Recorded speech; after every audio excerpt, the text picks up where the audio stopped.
was as planned and normal performance was observed up to an altitude of 2.1 kilometer. Subsequently, the communications from the lander to ground station was lost. The data is being analyzed. You know, there's people that like real. They'll play something for you, like they'll play the Beatles, like Lucy in the Sky with Diamonds. You put on some headphones and listen to Lucy. Smoke a joint. Put on some headphones and listen to a song that was created by the first wave of British superstars that came to America, and they're on acid, and they're singing about Lucy in the Sky with Diamonds, and it's amazing. It's amazing. Do that.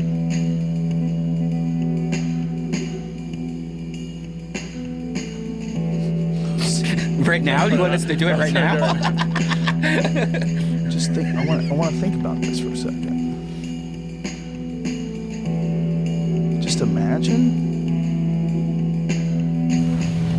Rain wasn't the only thing falling in our city this evening. Social media was flooded with reports of a sighting of what appears to be a meteor. Many Edmontonians uploaded security video where you can clearly see what appears to be a meteor flashing through the night sky. We have not been able to verify the authenticity of all the videos, but we'll work to confirm the details. Whoa!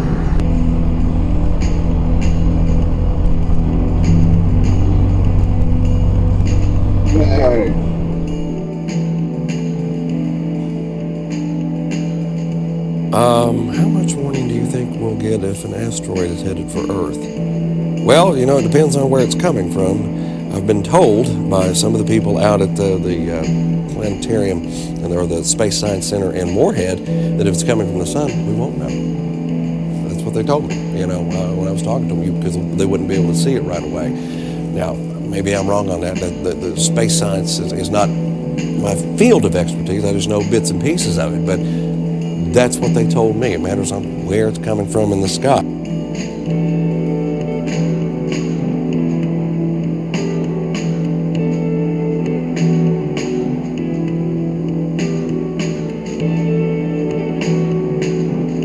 been told by some people out at the planetarium. I've been told by some of the people out at the planetarium. I've been told by some of the people out at the planetarium.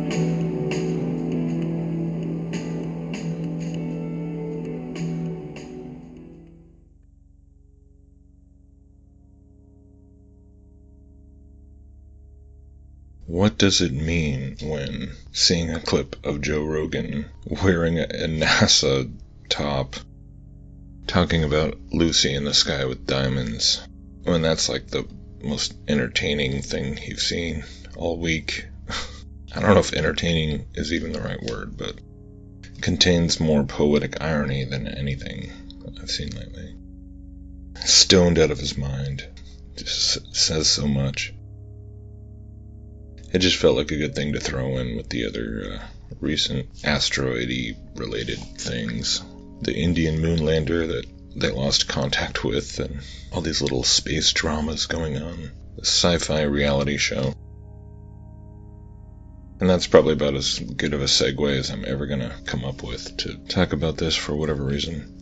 Recently I was looking into the local science center, museum that they have down here in Portland, and I learned that they had a planetarium, and I was like, oh man, maybe I should go check out the planetarium and see what kind of propaganda is being pumped out these days with whatever programs they got going on.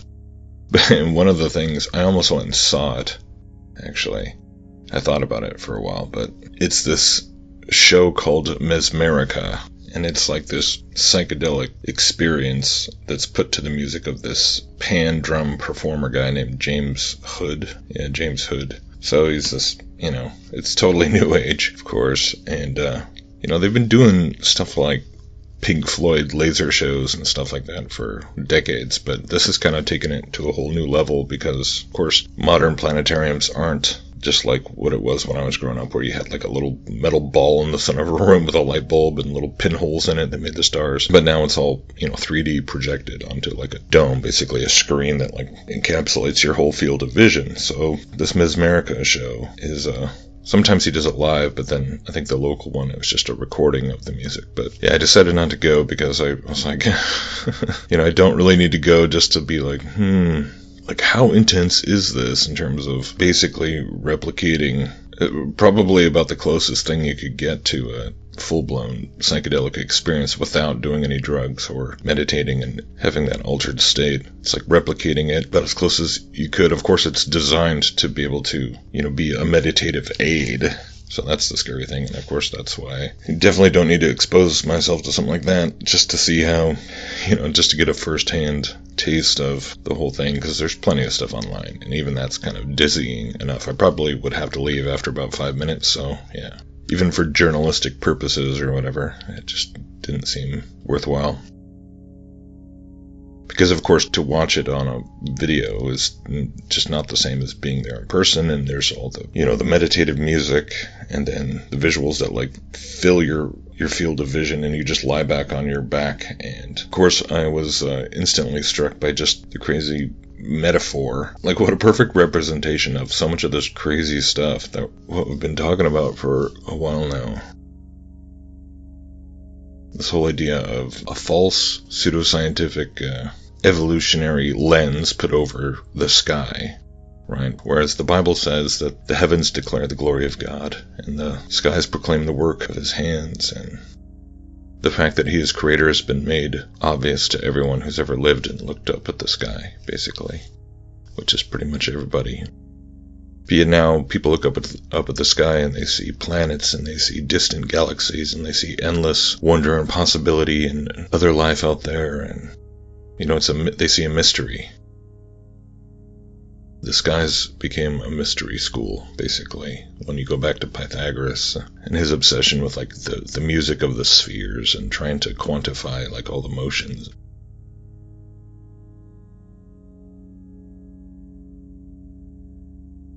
But anyway, so you have those materialistic science evolutionary shows at the planetarium, where you're just talking about black holes and you're flying through nebulas and stuff like that. Your typical science center materialistic evolutionary space stuff. But then, playing in the evening, you can go see laser shows and Mesmerica and literally like lay down and look up at the same sky, the same planetarium, this canvas for the imagination, and go on a meditative journey with the help of James Hood and these crazy fractal mandala stuff. But there's a lot of space stuff even in his. That's again that whole crazy realization that so much of what people are shown in the quote unquote a-spiritual science, materialistic atheistic science, is still very psychedelic.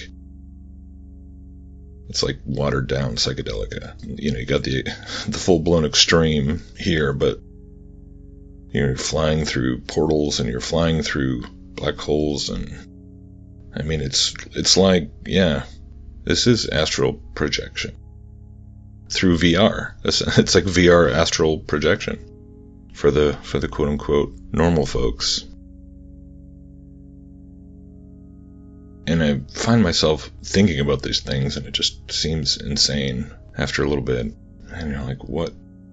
With all the stuff going on in the world, all these stories just on every level. And it's like, it's the same sort of feeling, like why I wouldn't want to go to sit down and subject myself to this onslaught of your senses, trying to put you in a meditative state. But that's just how it feels, even just everywhere, with media, both mainstream and quote-unquote alternative media. This noisy information overload, here inside the big giant dome. And, so much of the noise and the narratives are just, the people down below. There's not much of a show going on the projector screen above yet, but there's a lot more than there used to be.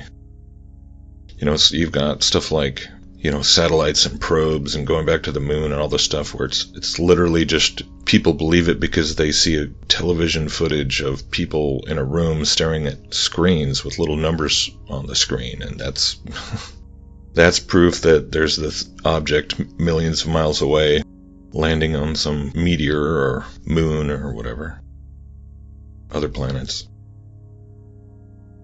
It's just watching people watch screens, and that's, it's real because look how many people are in there. They couldn't all be lying. They couldn't all be deceived themselves.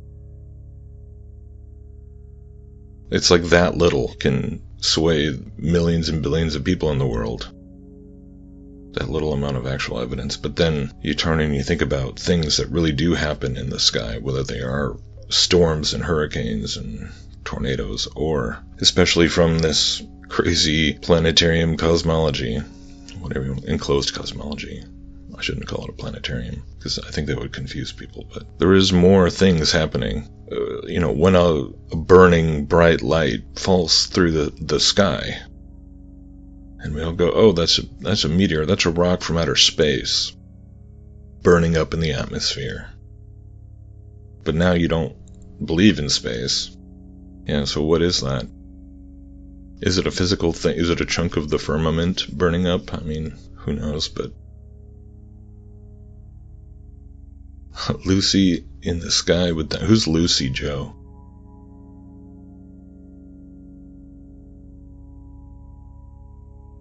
The diamonds up above the world so high like a diamond in the sky. We all sang that as kids. That's weird. I keep thinking about the verses that talk about signs in the heavens. When you start thinking about these things as being far more supernatural, just even when you think about the luminaries overall, and we have no clue what they really are or how they work or what we're looking at. We just know what God designed them to do, which was be a clock, basically, times and seasons. Yeah, and maybe God put the gospel story in the zodiac. I mean, that's kind of one of those theories I can never really dismiss or embrace. It's interesting, but it's getting harder and harder to even put thoughts into words sometimes.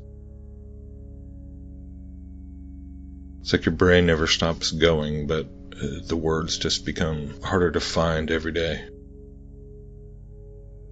Sometimes all you can do is just throw a bunch of stuff together and be like, this is what I, and there's no, once you get past the point of trying to take every little thing apart, because there's no end to taking everything apart down to the tiniest nuts and bolts. Planetariums, what the heck? So there's this Rosicrucian order whose headquarters is in San Jose, California. I stumbled upon this a month ago, before I was looking at the Mesmerica thing. And they have all these videos on the history of Rosicrucianism and how it all goes back to all the ancient mystery schools. And man, they just piece a lot of crap together for you. They're not really hiding, how they're involved with alchemy and Hermeticism and everything. The Islamic mysticism and the Jewish Kabbalah. I mean, they own it all. But they're really into Egypt. They think Egypt is sort of like the birthplace of their mystical tradition. It's kind of front and center. But then they also believe in Atlantis before that, I guess. So, it's really just the same old occult New Age belief. It's just more formalized, right? In this quasi-secret society form. I mean, they talk about being initiated.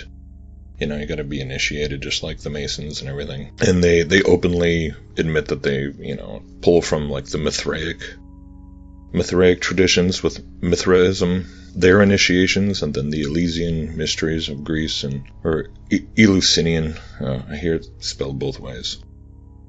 Anyways, Elysian Fields is more like the place where they did it, I think. They would basically eat this fermented grain that would have had this fungus on it that was pretty much just like LSD. I forget what it's called, but this is pretty much the most likely source. And I've heard Terence McKenna even address this question once in a Q&A thing. That's probably the closest thing in ancient times to LSD was this Elysian festival. It was like a 5-day thing or a week-long thing where it was just big. All of people from all over Greece would go to this place, this city, and then outside of it were these fields. And they would eat this fermented fungus. And so you had like thousands of people all sort of having an acid trip under the night sky out in these fields. And that was like an initiation into the deeper truths of the cosmos. So yeah, nothing new under the sun. Nothing new under the dome. Nothing new under the firmament. Anyways, now I don't remember what I was saying originally. Oh yeah. So anyways, the Rosicrucians. So they have this headquarters in San Jose, where they have like a big Egyptian museum.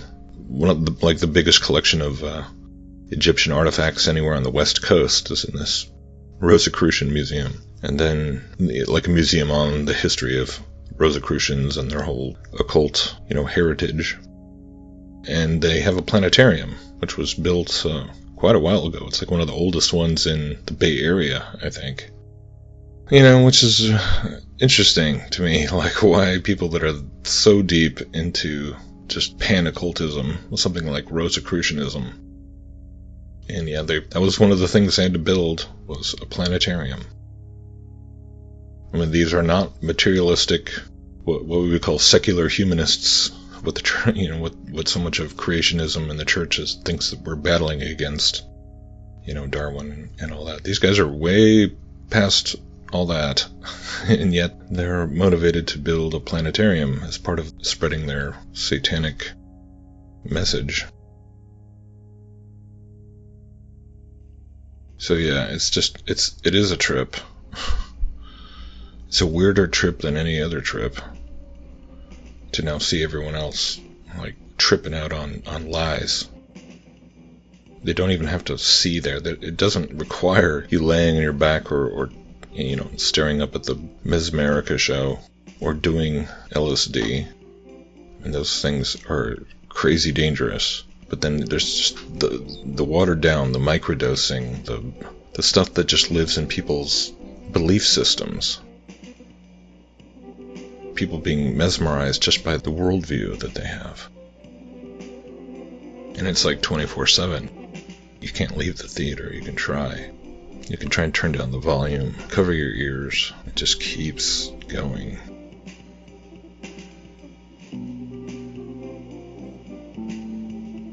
Some days it's all you can do not to go mad.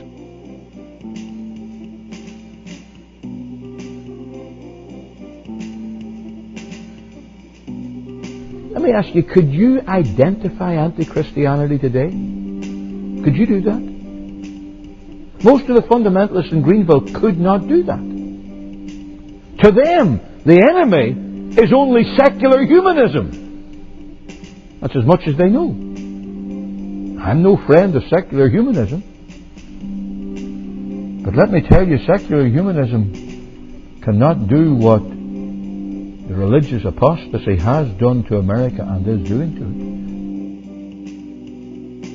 it. Let me tell you, my friend, you need to be able to identify Antichrist, and then you need to be willing to stand.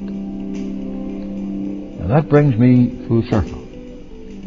Because if you're going to stand, and if you're going to have success in winning souls and spreading the gospel in the teeth of the opposition, then you've got to be able to do something more than identify Antichrist and know anti-Christianity. That is, you've got to know Christ. Paul said that his prayer was that I might know Him and the power of His resurrection and the fellowship of His sufferings, being made conformable unto His death. If we as a church are going to amount to anything, we must know our God. Daniel 11:32, the people that do know their God shall be strong and shall do exploits. I've talked about the folly of those who can't recognize Antichrist.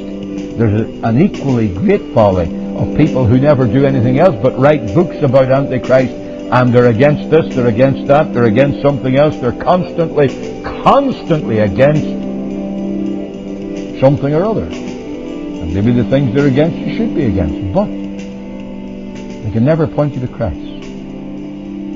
Listen, wisdom identifies the beast, but wisdom knows the Lord. The knowledge of the Lord, that's the beginning of wisdom. The fear of God. My friend, if we don't get that ingrained within us, we'll amount to nothing.